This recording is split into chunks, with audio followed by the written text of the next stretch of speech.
and McLean. Deck Coach's Corner. You're listening to the Rugby Coaches Corner podcast with your host, Andy Plimer. For someone to explain. Bringing you up-to-date coaching concepts from the world of rugby. Sharing ideas to make the game better. All right, welcome to episode number 48 of the Rugby Coaches Corner podcast. I'm your host, Andy Plimer, and joining me today is Simon Thomas. Simon is the head of physical performance at the BNZ Crusaders in Super Rugby and has been a full-time S&C coach in rugby for 10 years. He's had involvements with the Tasman Makos, Canterbury Academies, NPC teams, and 2 Under-20 World Cup Championships with New Zealand. He began his career as a volunteer with the Crusaders in 2005 and now heads up the physical performance program, consults across various rugby teams, sports and businesses, and it's a pleasure to have him on the show. So welcome, Simon.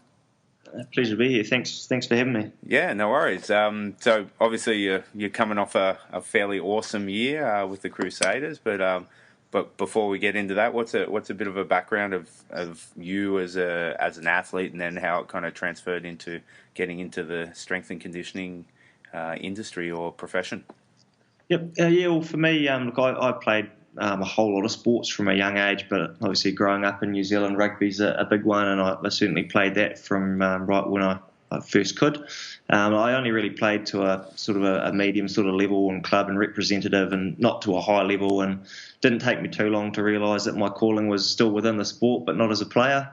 I think I lived in Ireland for a year after school, and I was involved with the Munster Under-21 set up as a player over there, and that's when I sort of got a first look at sort of a more professional or performance environment. Sweet. Then for me, I sort of looked at that, and then came back home to New Zealand to study, and initially was thinking physio, but then I saw a bit of an opportunity or an opening in the S&C side of things, and that sort of spun my wheels a little bit more, because I knew I'd be able to remain in sport somehow if I went down that path. And they were the sort of things I really connected with while I was studying as well. So look, I was pretty fortunate when I shifted to Nelson. The degree that I completed was set up in the time that I was there, and I got to do a lot of hands-on time and experience in and around the Crusaders and with Tasman Makos when they were set up sort of at the same time. So I guess it's sort of one of those cases of being in the right place at the right time when things were happening, and then just working hard and taking opportunities when they came up, really. So I've been pretty fortunate to have a reasonably sort of a linear pathway, which doesn't happen too often. Yeah. Staying sort of within one franchise and working my way through the different levels of that, sort of as a player would as well. So look, often the opportunity comes up somewhere else, and you sometimes come back around to where you started, and you sometimes end up way off somewhere else. So it's been quite unique and fortunate for me to stay aligned in different parts of kind of one franchise and always be keeping in touch with it. And now I'm fortunate enough to be leading that program, and that definitely helps with leading the program, having worked in all the different parts of it on the way through, having that understanding of I guess what the other levels of this program need, and helping those who are in those spots now. They're just really enjoying sinking my teeth into leading the program this year, and looking to grow it as much as I can into the future. Yeah, well, you've probably got a really good finger on the pulse of what makes the Crusaders so good. Like they're the most successful franchise in Super Rugby and arguably the world. What do you think some of the main reasons are for that? Well, we chatted about that this year. Up until this year, we hadn't had a lot of success for quite a while. So we'd come close a couple of times and missed. And that's the thing about this organisation. Success is measured in winning titles, and we hadn't done that for quite a few years. So that and producing internationals. So. But I guess internally we'll still measure our growth and development as like an unseen success. So we know when we're doing things well, even if a particular bounce of the ball or something doesn't go your way and you don't get the result. But our supporters and our sponsors are on board with us to win titles, and that's what we're here for too. So, I guess having a good understanding of where sort of some of the early success for the Crusaders kind of came from. And I think that was really built on a group at that time, just really buying into and believing in a common purpose and building an environment and a culture. And our recent success, you can put down to something really similar. I think we probably, and it wasn't just a 2017 thing. In the last sort of 2 or 3 years, we've really opened up to shifting the focus from carrying on a legacy of the past to the current group building one of their own. And we've seen that in recent years when the Chiefs built and invested in growing a culture of Chiefs mana, and they got some great success in back-to-back titles. Sure. The Highlanders built their brotherhood concept and won a title off the back of building a culture and environment. The Hurricanes have done it in their own way. You look at the Lions over in South Africa, and they're a team that you see have a real culture and environment around their people that shows when they play on the field, and they've all bought into trying to achieve a common purpose and heading in the same direction. And that's sort of what we wanted to get back to, is actually let's try and grow something ourselves, because when people invest in it, that's when it'll really grow and lead to success, or have a higher chance of that than trying to carry on something of the past that's not necessarily the legacy of the people who are there at the time. So I think that's probably played a pretty big part in it. From the physical side, we've always been based on a decent running base. Crusaders have been built on a running base, and that hasn't changed yet, and probably won't change for quite a while unless the game changes. So that's definitely a constant, and the values of the organisation and how the different parts of the program align to those is probably a real strength, I think. Yeah. Sorry, keep going. I was going to say, having a bunch of All Blacks helps too, if you can get them no all doubt. and getting in the right direction. Like, we're pretty fortunate with our playing group and our coaches and the other support staff. We're pretty blessed with what we've got and what we've been able to, I guess, inherit in terms of the culture and the environment. But the fact that we're trying to grow it is probably what's had the most significant impact. Yeah, and the fact that you have so many All Blacks says a bunch about what's been done before, 5, 6, 7 years before that those players have come through the system and have them blossomed into world-class players.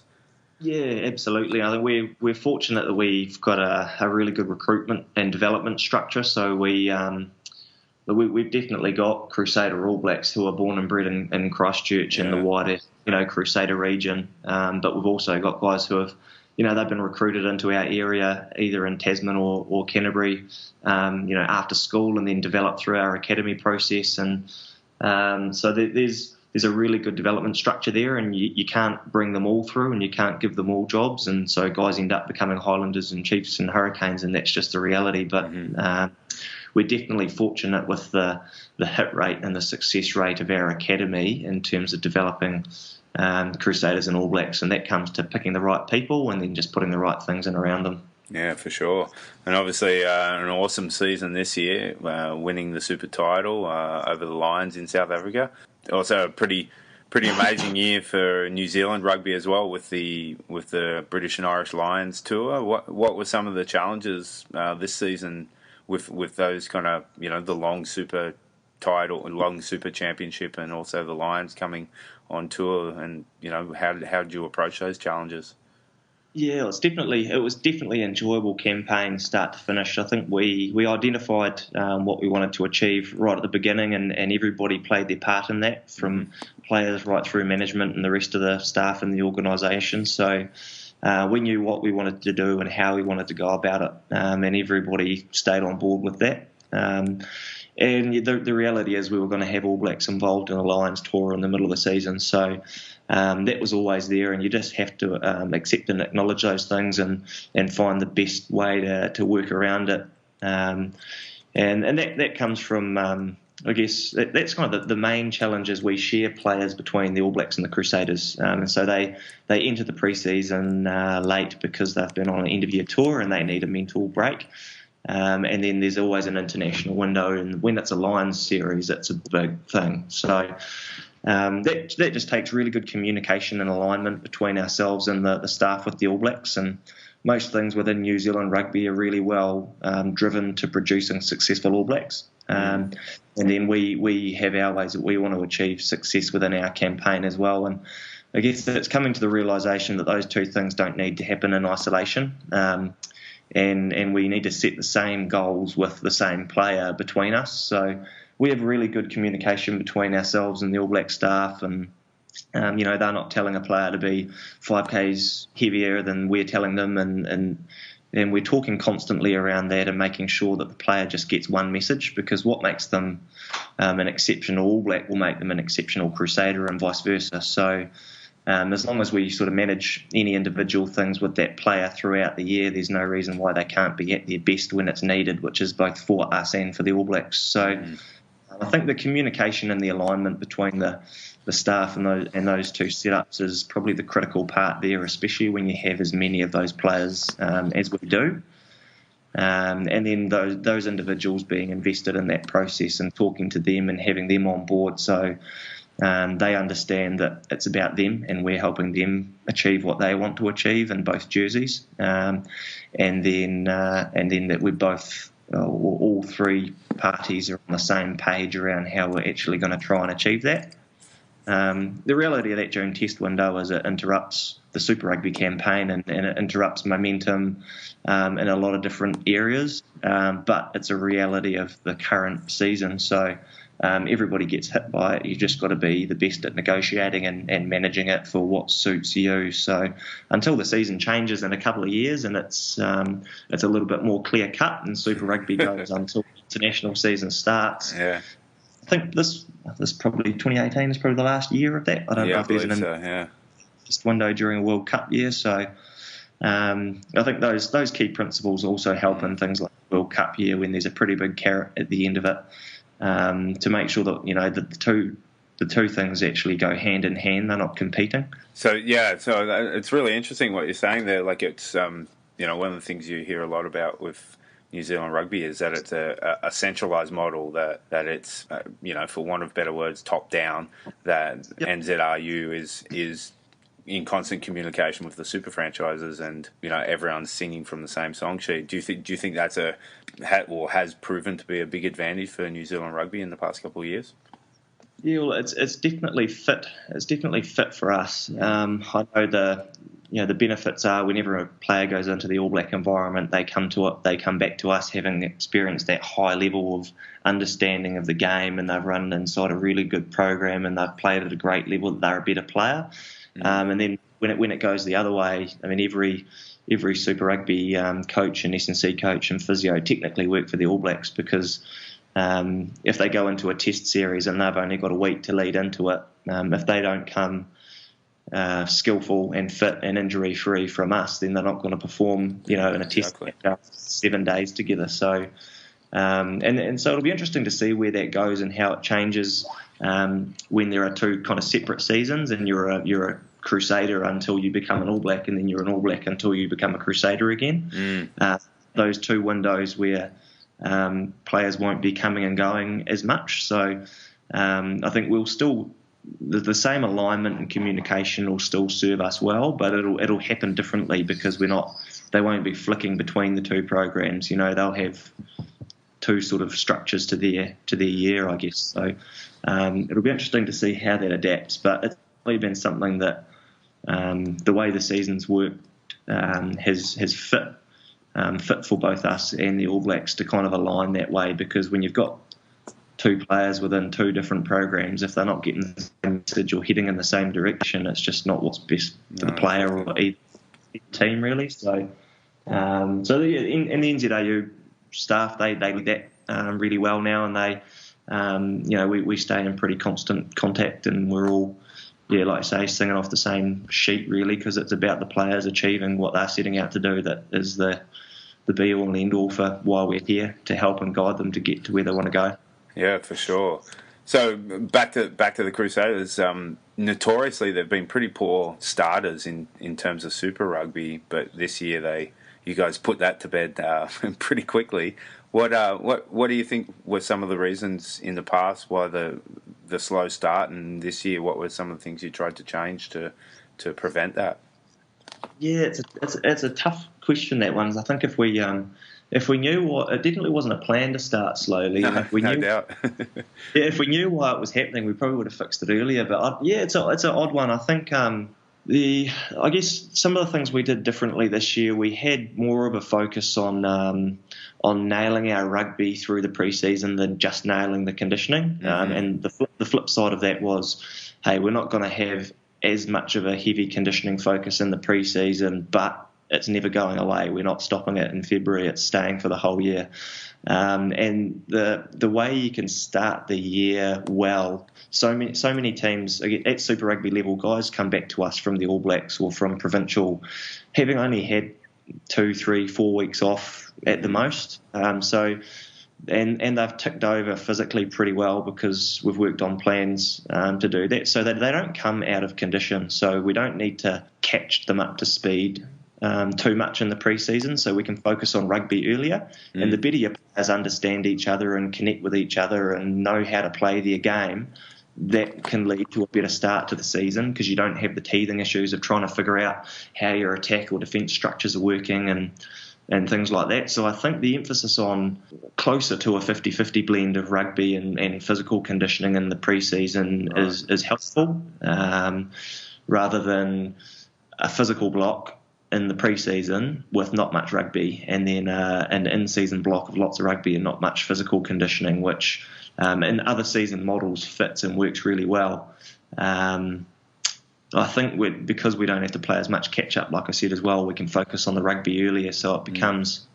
I mean, when you win, you think, yep, that worked, but we could have done the same and been 0-3 or 0-4, so we were pretty close to it. We only just scraped past the Highlanders and the Reds, and but when you work smart and you work hard, you increase your chance of those things going your way in the critical moments. And that was something that last year we got on a really good roll. We went into June top of the table, but when it came to critical moments, we didn't nail them, and that's what made the difference. And so many Super Rugby teams are so even when it comes to the physical preparation, and the pre-season plans are pretty similar, and the players' physical condition is really similar, and the skill level is really similar, and it just comes down to understanding each other and having cohesion and executing the right things at the right moment that makes a difference.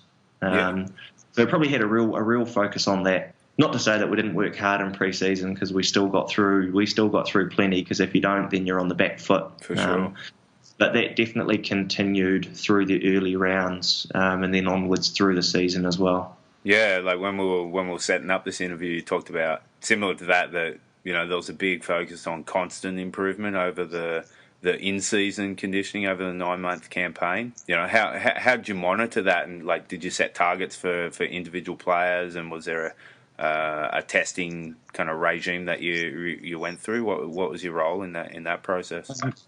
Yeah, we did. We sort of revisited our pre-season a little bit and thought, rather than getting as fit as possible in the pre-season, let's use the pre-season period to build some resilience to a higher training load that we'll keep throughout the year, that will get us fitter as the year goes on, is I guess a way of looking at it. So we structured it in terms of how we organised the training, or the periodisation, whatever you want to call it, it's driven by the schedule and the draw. So whenever we want to know what a 7 or 8 day turnaround looks like, and what we want to try and achieve in terms of our running targets in that week, and including the game. And then anytime we get a 7-day week or an 8-day, we have to get that volume under our belt to keep us going, so that when we do have a short week with a Friday game, or a week with international travel and across time zones, and we don't have the front to work with, that we can handle that little drop in training load, as long as we load before it and load after it in a smart way. So we've been playing with our own sort of variation and model of some of Gabbett and others' work around the acute to chronic load ratio with our running. Okay. In terms of our running volume and our overall training volume, and I guess we sort of assimilate it right throughout the program with the contact loads, our kicking loads, and everything. So I'm pretty fortunate. I've got a performance scientist here, and Sean Owen, who's just exceptional in terms of he gets the game and he gets the questions we're trying to answer.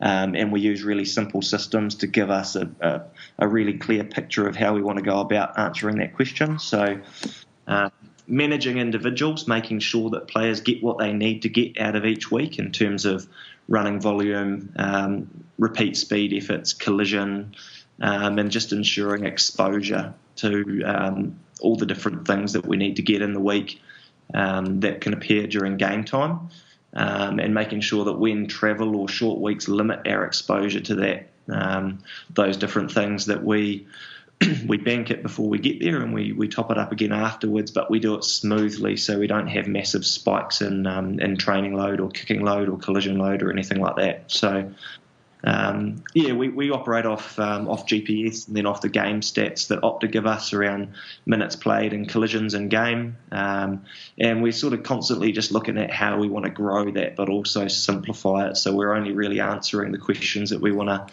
to use to determine how our training weeks will look.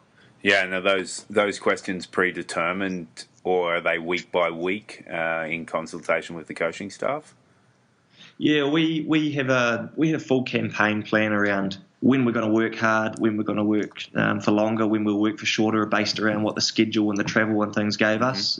Sometimes that's with the coaches, that's with the medical team. We sort of collaborate, make sure that everybody is on board with the same integrated plan, and then moving forward through that, I guess sometimes we've got to be brave enough to stick to the plan, and other times we've got to be wise enough to adapt it. So it's just trying to get that balance right by talking to our players individually and in terms of the leadership group and how they're tracking, and getting our coaches feel for how things are going as well. So we sort of try the art and the science sort of operating in tandem and not let the science drive the program too much, but just, we have our dashboard that we glance at, but we make our decisions by looking out the windscreen and seeing what's in front of us. Yeah, that's cool. One of the things you also mentioned when we were chatting was performance integration, that there's been a big inclusion of skills and decision making in the weight room, in the gym, and the goal was to benefit on-field performance.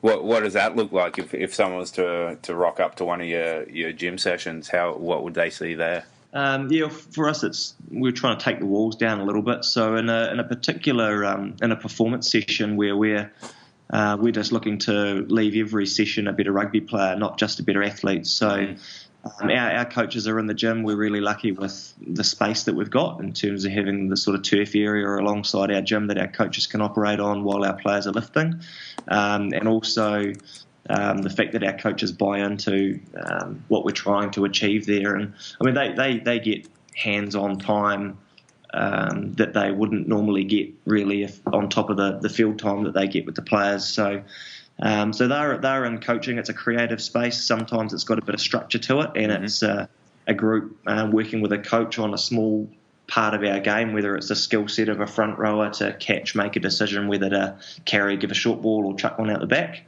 Or it might be some individual skill work around offload. You might have a tackle mat in there or a high jump mat doing some tackle work on there with the coaches, and it's player led as well. The players bring in tennis balls and basketball hoops, and they kick balls at each other and have to catch with soft hands and shift it on and juggle and come up with different ideas. Sometimes it's just about increasing hand-eye coordination. Sometimes it's getting more touches on the ball. And sometimes it's working on combinations, our nines working with our hookers on a feed and hook, or working with the eights, and our coaches being in there giving that technical expertise around some of the micro skill stuff that actually makes the game work. And we also open it up. Our medical team are on deck and around our gym sessions and adjusting things for players that need it around anything that's injured or has a niggle, and we try and just break the silos down and have everybody operating to increase performance of the team. So cognitive and mental skills coaches in running decision making, or things under fatigue, or change of direction decision making, and anything that's really going to improve our performance in the critical moments of the game, so that we leave that building not just stronger, faster, or fitter, but a better player, because they're not just an athlete but a rugby player. So if we can improve their ability to play rugby, they'll be better at it. So that's cool.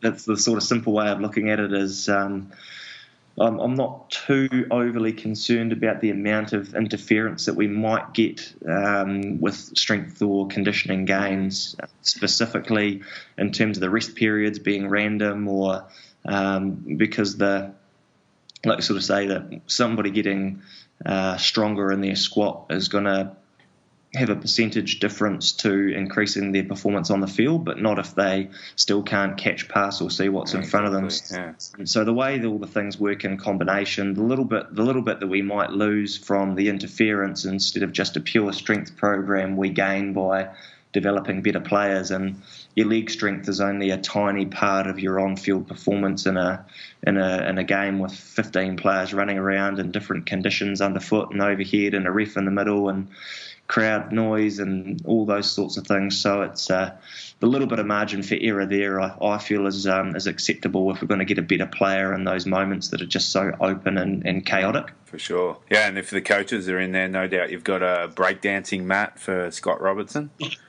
Yeah, I don't know where he practices. He obviously he does it somewhere, so we've got to... No, that wasn't just whimsical. That's been done before a few times. Yeah, no, he's done it before. You try and get him to do it more often, but he'll only do it when he absolutely has to, and you really force him to do it after you win something. So that's good. Cool. Anything that gives the boys something to look forward to, he's got to get there. So, he's great. He creates an environment where... and you can see in the way that he carries himself where people are comfortable being themselves, and they don't have to fit a specific mould to be a Crusader. They can bring their own individuality as long as it contributes to the team, and that's a real key thing within a Razor coached environment is people being comfortable being themselves and bringing the best of themselves, and that's not to say that the previous coaching group didn't do that. We had a real emphasis on that with Toddy and the other boys last year as well, around allowing Crusaders to be themselves within this environment, and I think that's something that really pays off. Yeah, and you guys had worked, you and Scott had worked together with the New Zealand Baby Blacks, is that correct? I'd worked with Razor for Canterbury. I'd just finished with the under-20s when Razor came on board, but we've worked together for 4 or 5 years. So building a good sort of a high trust relationship, and we know how we communicate with each other. We know how each other works and how to compliment each other and when to call each other out and how to do it and challenge each other. So that definitely helps in terms of when you want to do things a little bit differently and get coaches into the gym or put something in place out on the field. Having that trust and that relationship definitely it allows that. Okay, well, given your experience, not just this super season, but the previous ones gone, if you were to start coaching at an amateur club tomorrow, what do you think are some of the methods and takeaways that you could implement straight away without any of the budgetary constraints that most amateur clubs would face? I think from the physical side of things, I think what we try to do on the first training day of every week is get everybody kind of to the same state, I guess, and without needing GPS and heart rate and measurement. It can be as simple as knowing, who played at the weekend, who didn't, and who played certain minutes, and using that first day to get the balance right around recovering someone who had a big game load and topping up someone who didn't, so that everybody goes into the rest of the week having got maximum exposure and haven't missed the boat week by week there. Really, really simple methods around that, around game minutes and RPEs and things that we can measure without a whole lot of technology. I think that's if it's a longer campaign, that becomes really important for guys not falling off the pace if they're not getting game time week in, week out. Also, I think the relationship between the coaches and the rest of the staff, whether it's a small or a large support staff, everybody being aligned to the same goals and the same message. So the trainer doesn't want to have the fittest running team in the comp when the coach wants to play a more physical game where you kick and maul and go set piece to set piece and try and win the physical battle. So having that alignment in the planning becomes really critical to everybody heading in the same direction and singing off the same sheet. And that's just communication and collaboration and planning together. And I guess finally, on I'm biased because I'm a big believer in it, but the way that we run that integrated performance environment is still doable. I think anywhere that you can get some rugby benefit out of the physical sessions and some physical benefit out of the rugby sessions, especially in an amateur club where your hands-on time is limited. If you have access to a gym and you've got players in there, then either being able to get in and coach with them, or at least give them some things to achieve. They're getting a hard hit on the rower and they're questioning each other about their role in a line-out, or you're in doing some offload work or some breakdown technical work in between sets, and having kind of communicated with the S&C coach or staff and allowing that to happen, and knowing that you're both trying to achieve the same thing and you're on the same page, I think can be doable. And for the S&C coach to really talk to the coach and understand the type of game you're trying to play. And I guess it comes down to who are our cattle, what are our players, what are their strengths. Okay, well, this is the game we need to build around those players that'll be effective, and then from that then comes, okay, well, here's how we're going to train the team to play that game with the individuals that we've got. So for the whole management team to go through that process together and have that understanding, I think becomes a critical part. Otherwise, it's just a whole lot of pushing and pulling and people sort of fighting for their little chunk of the pie.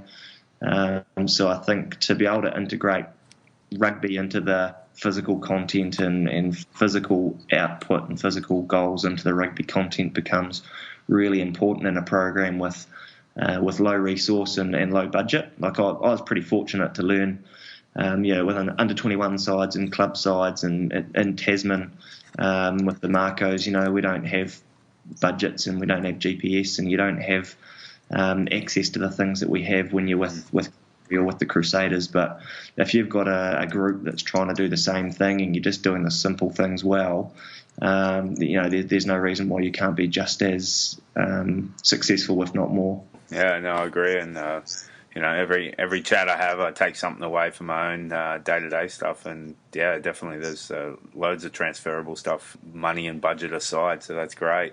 Okay, well, if you're listening into a couple of your athletes talking about you as a coach, what are some of the things you'd want to hope to hear from them? Well, I guess one of the key things for me is that the athletes, they sort of know that my goal is their goal, and you have that understanding of what they're trying to achieve, and that we're in that process together. So for them to know that, I guess it's not nothing comes through my bias or my own influence or what I get excited about. It's actually, right, what are they trying to achieve? How are we going to go about it? Let's do this together. So I think the coaching side and the leadership of understanding people and how they want to go about where they want to get to, and where and how I can help guide that. That would be, I guess you'd sort of want to hear about what people say about your approach, and that can be, adaptable based on the individual and what they really connect with. So I think it's that's sort of the most thing I'd want to hear is that they feel you have the ability to connect as a coach and allow them to get the best out of themselves by motivating them, but also, encouraging and leading them to motivate themselves in their own way to achieve whatever they're trying to get to.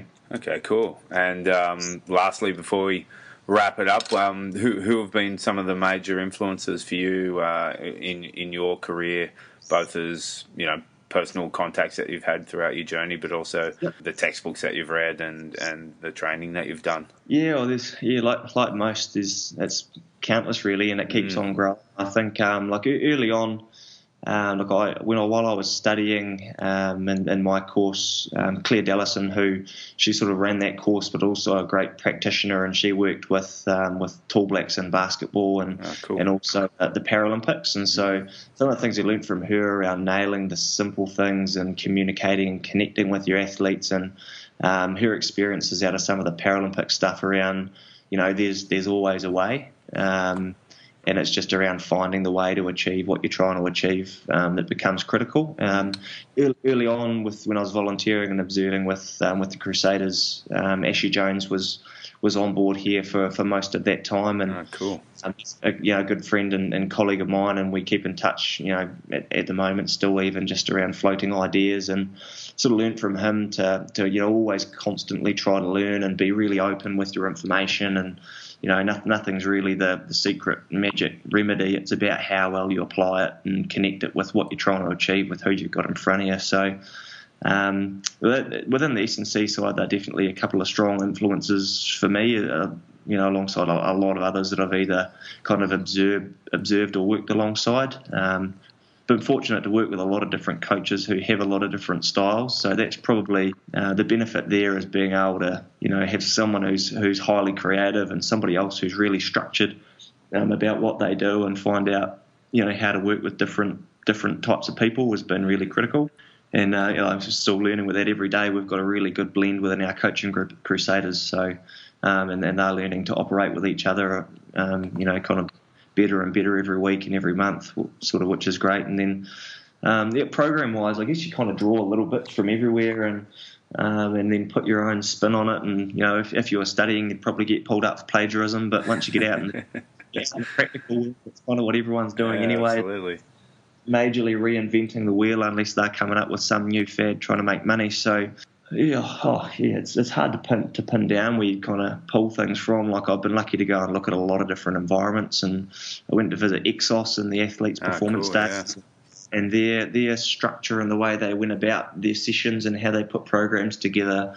I took some really good concepts out of that, and obviously the production line type process doesn't perfectly fit with the way that we operate here, but parts of it work really well, and it gives a really good routine and structure. So I'm looking forward to trying to get back up there next year or end of this year and see how that's evolved. The people I work alongside every day, like our medical team and our science staff and our nutritionists, they kind of, I guess I'm fortunate now to be in a bit of a leadership position where I can kind of draw on them and give a direction on how I want people to, how I want our sports science department to go and where we want it to get to, and then what he comes up with in terms of driving that himself is exceptional. So having those people either side who are still trying to learn and grow and they challenge you becomes really important for me as well, I think.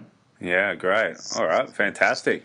All right, well, we always end the show with the same final 4 questions. When you were a kid growing up in New Zealand, who was one of your favourite players to watch? I was a Canterbury kid, and Andrew Mertens was kicking goals all over the show. Yeah, for sure. He was a legend. He was Absolutely. He was the king of Christchurch while I was running off the embankment. Those autographs every week. So and it's pretty cool now, sort of operating at this level, and he's commentating at games, and he comes in and around the environment, and he's such a good man just to chat to and have a yarn, and he's pretty funny and pretty laid back, and gives a really pretty good nick too. Yeah. Well, that's the thing. Man, I'm sure he can probably still kick a ball. That's for sure. Doubt. Yeah, he was the man when I was growing up. So that's who I was writing all my little banners about. No, for sure. And like, even growing up in Australia, guys like him and Christian Cullen and the like, just classy rugby players for sure. And what about now? Who are some of the players that you like watching run around? You guys at the moment, I've really enjoyed seeing some of our young guys come through this year. I say young. He's still pretty young, like a Dave Havili who was with us in Crusaders. He's just kicking off his career really, but he's played 40-something games to Crusaders, and he's been recognised to go into an All Blacks squad. So seeing guys like that step up, and a Richie Mwanga who's at 10 for us, or a Mitch Hunt who slots in when Richie's not playing. Like the ability of the young guys to be leaders in a group that's stacked full of All Blacks is awesome. And I think there's an environment that sort of allows that for them here, but also the young players come through so well prepared and developed and set up for professional rugby now that I love seeing those guys come through. And that's kind of who I like watching the best. I mean, it's awesome watching a Sam Whitelock go about his business as a leader, himself awesome as our captain and as a player and a leader within our group. But also just to see some of the young guys pop out, and I think like next year, some of the guys who came in this year that got a little taste are really going to grow and really arrive on the scene when they get the opportunity. So that's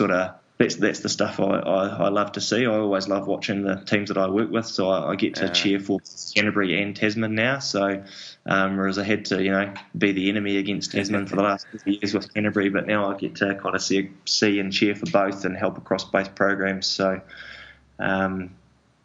Yeah. Currently, it's the young guys that pop out every year that catch your eye. I think they're awesome to watch just arrive and how they cope with the next level when they get there. Yeah, I think often too, it's like they don't know how good they are and can be. So there's that little level of humility there where they're kind of a bit starstruck as well around the other guys.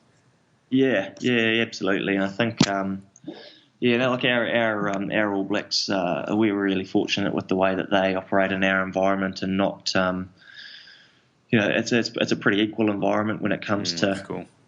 Players being able to contribute and step up and lead. And some players just like to be soldiers and get on with their work, which is cool. But those that can and are willing to contribute get the opportunity to, which is great. That's cool. Okay, and what about coaches? Who's a high-profile coach, whether it be rugby or in strength and conditioning, that you respect and like what they're doing? I've got to keep myself in a job and talk about Razor. Yeah. No, like I said, we've been able to build a pretty good, like a high trust relationship where we collaborate and work together on things and drive. It's not just the physical side of things, but also the culture and the environment that we want to see here, and how much we want to grow. This place that we're working at to be, whenever we happen to move on, better than when we came in. So, you get to work alongside each other every day. So there's a high level of respect there, and we sort of enjoy that working relationship that we have, and then off the field, social and good mates as well. So. But aside from that, I think outside high-profile coaches, I think I've got massive respect for all of the coaches that coach, development levels and academies and schools and kids especially, because that's where things start. You don't get players to work with at the elite level if they haven't, been encouraged to enjoy the game when they're kids. So, and every time you get down to help out with a school session or a kids training session, you actually remember how much you have to work on your coaching skill, because you work with elite players. It's really easy just to let the wheels spin, and then you've actually got to remind yourself, the world's best All Black needs coaching as well, because he still wants to continually improve, and it's easy to forget that when they're already operating at such a high level. So the guys and the women that are coaching kids in rugby. Massive respect for the amount of coaching that you have to do, and you find trying to keep the attention span of kids to what you're trying to coach and make it fun. Have them want to come back again next week and improve skill levels that haven't been honed for 20, 30 years already. That's sort of definitely a level of coach I've got a massive amount of respect for. Cool, yeah, no, I appreciate that, and I'm sure those who are listening also appreciate that. And what other people in the grassroots that you appreciate? You mentioned Andrew Goodman at the Makos. Yeah, I was lucky when I worked with Tasman. Goody was a player, and he was a captain and kind of a leader. He's sort of the talisman of the team and the environment really at the time, and he's someone I've sort of seen as he's growing into an exceptional coach. He's got a teaching background, so he kind of gets the teaching and the coaching side of it, and knows how to conduct himself and question players rather than just telling. And you sort of see going a long way as a coach if he chooses to go in that direction, just with his ability to learn and grow, and also just how well he conducts himself and operates as a coach already. He gets the game, and he also gets the people, and he cares a lot about that team that he's working with. So it's definitely something that it's an environment there where if someone chooses to extend themselves and continue to learn and grow, you get to develop so much in a space where there aren't so many people around you, so you consciously have to try and improve and grow yourself. And having said that, then you move into an environment where there's more resource and more people, and it's more brains to pick and more to learn. So, Goody, he's someone who he's definitely he's coming up as an exceptional coach with a whole lot of promise, I think. All right, awesome. All right, well, thanks very much, Simon, for coming on the show. Really appreciate you giving up your time and talking about the Crusaders season. It was definitely one for the books, and I'm sure all listeners have gotten a huge amount out of the chat. So I really want to thank you for giving up your time. Cheers. Yeah, no, thanks. Pleasure to be involved. So, mate, thanks for having me. It's awesome to have the opportunity just to jump on board and sort of spin a couple of yarns and contribute as best I can. And I'll look forward to listening to the others in the future and learning more myself. Awesome. Well, I appreciate that. And yeah, thanks again for coming on. Cool. Cheers. Cheers. Thanks for listening to the Rugby Coaches Corner podcast. If you enjoyed the show, please leave a review via iTunes and keep listening for the next episode. You can also follow us on Twitter at RugbyCoachSCNR or via the website at therugbycoachescorner.com.